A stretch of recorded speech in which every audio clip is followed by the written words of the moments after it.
Olá, alunos, tudo bem com vocês? Espero que sim. Hoje nós vamos dar continuidade aos povos que habitaram a região da Mesopotâmia, tá? Bem, a palavra Mesopotâmia significa literalmente uma região entre rios. Meso, meio, e Potâmia entre rios, né? Então, entre rios. Então, a região da Mesopotâmia, ela surgiu, tá? Entre os rios Tigre e Eufrates. E trata-se de uma região desértica localizada entre os rios Tigre e Eufrates, tá? E atualmente é um território que pertence ao Iraque, ok?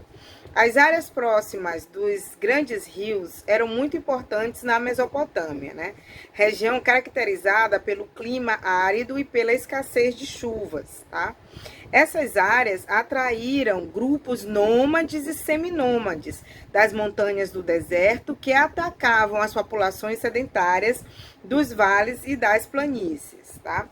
Onde havia terras férteis para plantar e criar rebanhos. Bem, assim, diversos povos sucederam no domínio dessa região, tá bom?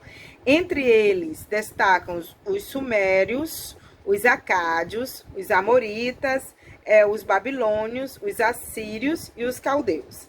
Cada um desses povos teve seu período de domínio e também de apogeu nessa região, tá? E também eles expandiram seus domínios por toda essa região aí. E no ano de 1539, os persas derrotaram as últimas populações que ocuparam aí na região da Mesopotâmia. Bem, agora nós vamos para os povos realmente que habitaram essa região aí, né? Que nós chamamos de Mesopotâmia, tá? Bem, o primeiro deles foi os sumérios, tá? Os sumérios, eles foram para essa região da Mesopotâmia, principalmente no sul da Mesopotâmia, né? Para se estabelecer. E também por ser uma região com poucas chuvas, né, desde muito cedo, os sumérios tiveram que aprender a desviar e armazenar as águas do rio Tigre e do rio Eufrates. E com isso puderam cultivar uma grande quantidade de variedades de alimentos, certo? Com o tempo foram construindo cidades. E cada cidade-estado era governada por um patese, que além de sumo sacerdote, ele era chefe político e também militar. Então, esse patese, ou seja, esse líder, ele era um sacerdote, ele era um político e também ele era um militar, tudo aí junto, tá certo? Ele tinha que ter muito poder nas mãos dele para que ele pudesse dominar essas cidades-estado. Segundo as pesquisas, né, os sumérios foram os inventores da escrita. Eles escreviam em tábuas feitas com argila, usando estilete de extremidade triangular e que deixava sinais em forma de cunha, tá bom? Com isso, a escrita recebeu o nome de escrita cuneiforme. As cidades sumérias sempre estavam em guerra entre si, pois eles queriam estender sua dominação. Bem, isso facilitou a ação dos acádios, né? Um povo de origem semita que invadiu a região e se fixou no norte da Suméria. Então, os sumérios, eles são considerados, gente, os criadores da primeira civilização mesopotâmica, certo? Eles se estabeleceram no Vale Sul da região e fundaram, viu, importantes cidades como Uruk, Eridu, Lagash, Nippur, entre outras, né? Atribui-se aos sumérios o desenvolvimento da escrita cuneiforme, como eu já havia falado, tá? E o uso da roda em veículos pela primeira vez. Então, aí é um pouco dos sumérios, né? Então, os sumérios foram os primeiros povos que habitaram essa região aí, tá? Da Mesopotâmia, certo? Bom, aí depois dos sumérios vieram quem? Os acádios, né? Bem, os acádios eram povos de origem semita, tá? Eles eram considerados como se fosse aí uma tribo de nômades, ou seja, pessoas que não tinham lugar fixo para habitar. Então, eles circulavam pela região do centro da antiga Mesopotâmia até chegarem ao território dominado pelos sumérios, tá bom? Entre 2550 a.C. a 2300 a.C. E onde eles invadiram terras, provocaram uma guerra e conseguiram o comando e também conseguiram se firmar aí como líderes aí nesse território. Os acádios formaram o primeiro império da região da Mesopotâmia, tá? Depois de entrar em guerra para tirar o poder do povo sumério, em torno de 1300 aí, antes de Cristo. Bom, depois dessa guerra, os dois povos uniram-se e construíram um império unificado, também chamado de Império Acádio, tá? Eles eram liderados pelo rei Sargão I. Os acádios herdaram costumes, cultura e também a escrita cuneiforme, tá, dos sumérios, ok? Bom, quem foi Sargão, né? Ele era também chamado de Sargão o Grande, do acádio Charunquim, que significa rei ou rei verdadeiro, tá? Teria sido um líder militar incomparável, além de enérgico administrador, responsável por sucessivas conquistas na região que hoje se estende ao sul do Iraque até o norte da Síria, incluindo o Líbano e também o sul da Turquia, tá? Seu império tornou-se um modelo para os governantes que o sucederam, incluindo seu neto, Naram-Sin, que estendeu ao máximo o limite dos territórios. Então, o principal líder aí dos acádios, desse povo aí que habitou também a região mesopotâmica, foi o rei Sargão, tá? E era realmente uma pessoa que tinha poderes totais aí, para que ele pudesse realmente aí dominar todas essas pessoas, tá? Que eles foram conquistando aí dentro dessa região que nós chamamos de Mesopotâmia. Bem, dentro também dessa região aí, os amoritas também habitaram, tá? Então, é um outro povo aí. Os amoritas também eram um povo de origem semita, tá? Que habitou aí a Mesopotâmia por volta de 2000 a.C., após a queda da civilização suméria acadiana, ok? Eles ergueram a cidade da famosa Babilônia, que seria o principal centro comercial mesopotâmico, graças às estratégias, no caso da localização aí. Cerca de 75 quilômetros da atual capital iraquiana, Bagdá. O primeiro império foi erguido por Amoreu Sumu-Abum, por volta de 1894 a.C., resultando, gente, em diversas disputas com remanescentes dos povos sumérios e acadianos, até a unificação realizada pelo imperador Hammurabi, formando o primeiro império babilônico. Então, o imperador Hammurabi formou o primeiro império babilônico, o grande império babilônico que nós conhecemos até hoje. Hammurabi foi responsável por um grande avanço no setor agrícola, né?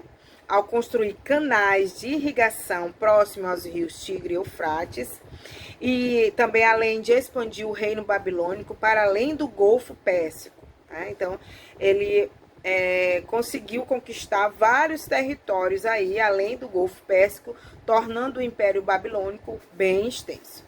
Agregando, olha aí, ó, territórios da atual Turquia, do rio Cabu, na Síria e nos montes Zagros, né? Mais ao leste aí dessa região aí da Mesopotâmia. Bom, tais avanços imperiais exigiam um controle efetivo do Estado, que ficava responsável por fiscalizar todas as obras compreendidas pelo imperador. Certo? Com isso, o Estado ficou centralizado na mão da monarquia, que com o passar do tempo mostraria caráter mais interventor e autoritário em suas decisões.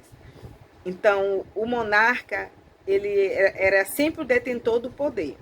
E foi Hammurabi que escreveu, tá, o Código Hammurabi, que são as leis de Talião, né? Olho por olho, dente por dente. No Código de Hammurabi, não encontramos a definição das características gerais dos crimes. Seus artigos descrevem casos específicos que serviam como padrão a ser aplicado em questões semelhantes. Então, vejamos exemplos de normas extraídas desse código. Vamos lá. Primeiro, se um filho agrediu seu pai com as mãos, ele terá sua mão cortada. Se um construtor edificar uma casa para um homem livre e a casa desabar, matando o proprietário, esse construtor será morto. Se o homem roubar um boi, uma ovelha, um asno, um porco ou um barco, e esses bens pertencem a um homem livre, certo? Essa pessoa que roubou, ela vai ser morta. Então, por isso, gente, é que é olho por olho, dente por dente. Porque se uma pessoa matou a outra fuzilada, ela também vai ser fuzilada, tá bom? Se ela matou a outra estrangulada, ela também vai ser morta da mesma forma. Então, por isso que é olho por olho e dente por dente. E esse código, ele permaneceu aí por muito tempo, tá? Bem,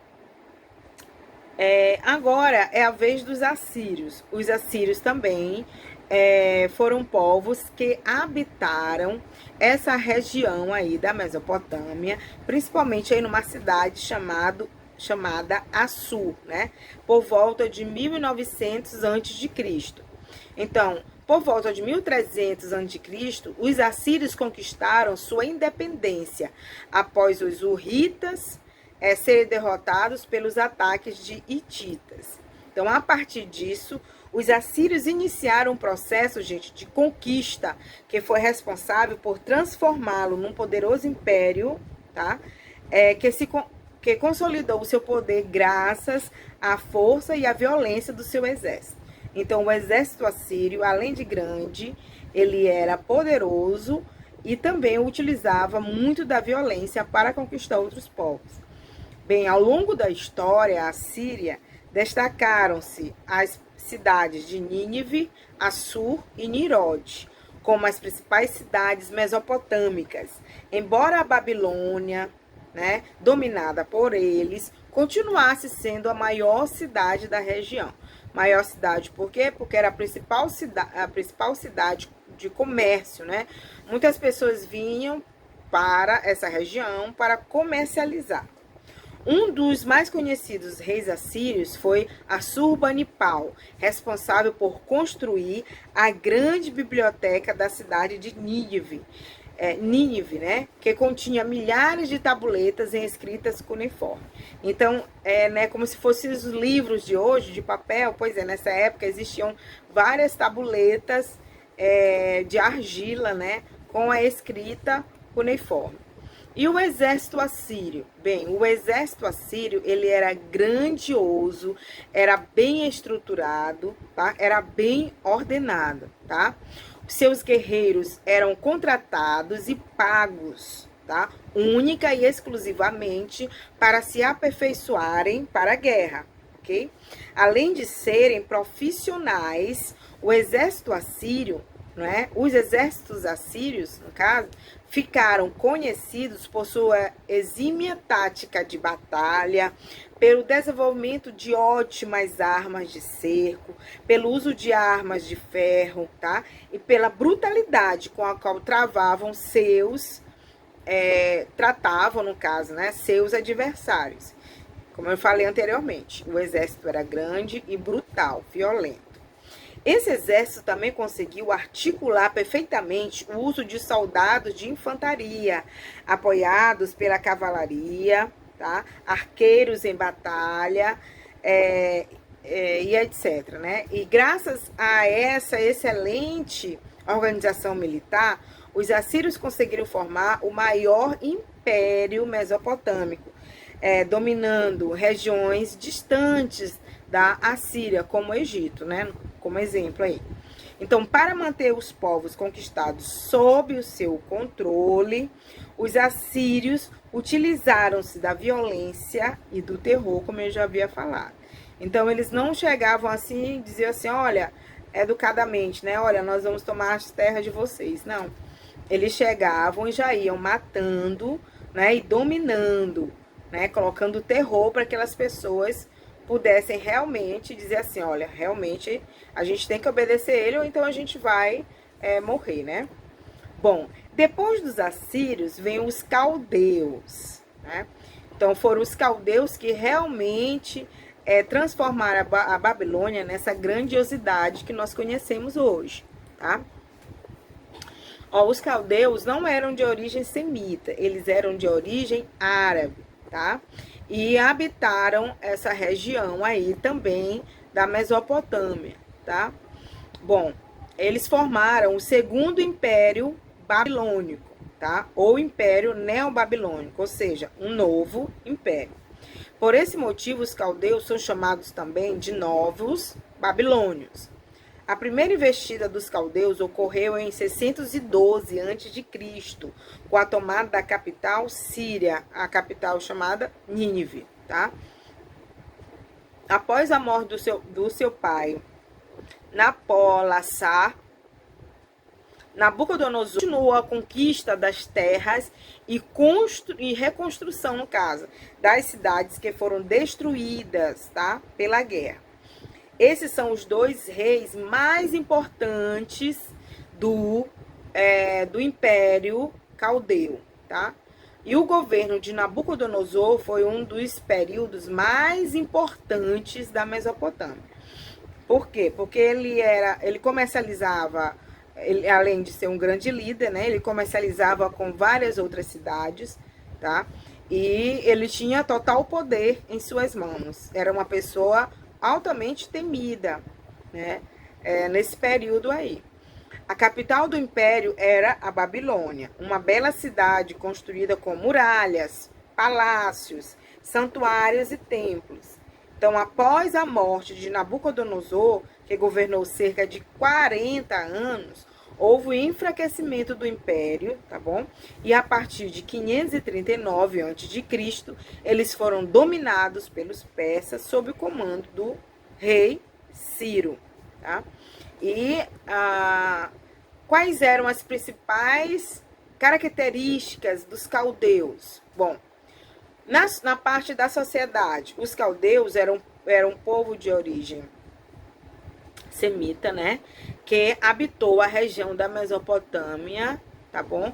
E tinha um poderio bélico muito grande e eles eram altamente violentos, tá?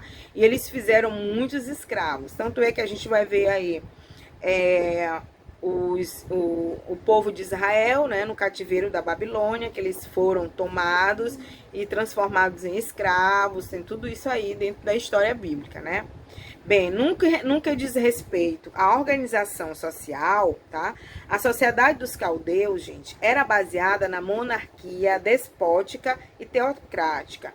Despótica por quê? Porque o monarca, ele era um déspota. E o que é um déspota? É um tirano. E o que é um tirano? É uma pessoa altamente autoritária. Nada passa despercebido aos seus olhos, ok? E teocrática por quê? Porque ele era um líder religioso e político ao mesmo tempo. Onde havia o rei, né? Que comandava todo o império. Abaixo dele estavam os nobres, os sacerdotes, os comerciantes, pequenos proprietários e os escravos. E no tocante à economia, as principais atividades da maior parte dos povos mesopotâmicos era o que? A agricultura, todo mundo sabe disso. E também, claro, a criação de animais e com certeza aí o comércio, tá? No entanto, com a conquista de vários outros territórios, houve a necessidade dos caldeus reconstruir a Babilônia. Então, nessa fase, a economia foi gerada pelo serviço de construção. Ainda que, claro, a agricultura fosse uma importante atividade para alimentar o povo. Então, como os caldeus eram grandes conquistadores, né, foram grandes conquistadores, eles tiveram que reconstruir, né, e construir a cidade. Então, a Babilônia, gente, era imensa, ela pegava todo o rio Tigre e Eufrates aí.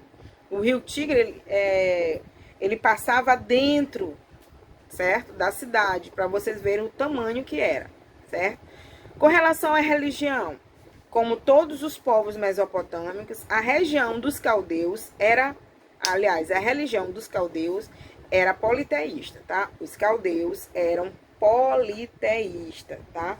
Com culto a diversos deuses, os quais estavam relacionados com a natureza e também, claro, com os animais. Na porta da cidade da Babilônia foi feito um mosaico a Ishtar, a deusa do amor e protetora, no caso aí, da cidade, tá? E com relação à cultura, bom, Nabucodonosor transformou a cidade da Babilônia em um grande centro cultural. Sob o seu governo foram produzidas diversas obras urbanas, desde ruas, jardins, muralhas, templos, palácios, né, do quais se destacam o Jardim Suspenso da Babilônia e a famosa Torre de Babel. O Jardim Suspenso da Babilônia, gente, ele foi construído para homenagear a esposa de Nabucodonosor. E a Torre de Babel foi uma das torres mais altas que a gente já teve notícia, né? No caso dessa época, mas aí ela desabou, porque estava muito alta já, tá? Além disso, eles foram pioneiros nos estudos sobre astrologia, astronomia e ainda também no avanço dos estudos da matemática. Bom, e o chamado Ur dos Caldeus corresponde à cidade suméria que foi ocupada por essa civilização. Lembram que Ur era uma cidade lá dos sumérios? Pois é, quando esses povos eles foram conquistados, e essa cidade foi transformada aí no Ur dos Caldeus, os grandes poderosos aí dessa época. Bom, e aqui no livro de vocês tem um mapa da Mesopotâmia da época e também dizendo para vocês compararem, tá? O mapa da Mesopotâmia, o mapa antigo, com o mapa atual, tá bom? E vocês vão fazer essa atividade aí no livro de vocês. Bom, e o que foi que nós vimos hoje? Os povos da Mesopotâmia, foi uma civilização que era uma nova forma de organização social. A Mesopotâmia é considerada o berço de civilizações. E nós vimos também a escrita dos sumérios, né? Registro e transmissão de informações. Nós vimos também a questão do direito, tá? As leis, os primeiros códigos jurídicos, que eram códigos altamente rígidos. E vocês vão fazer na página 64 as atividades da aula de hoje, ok? Então é isso, esse foi um resumo, claro que esses povos são muitos e cheio de detalhes e eu tive que resumir o máximo para que a aula não ficasse muito grande, tá bom? Então espero que vocês tenham entendido alguma coisa e até a próxima aula. Tchau!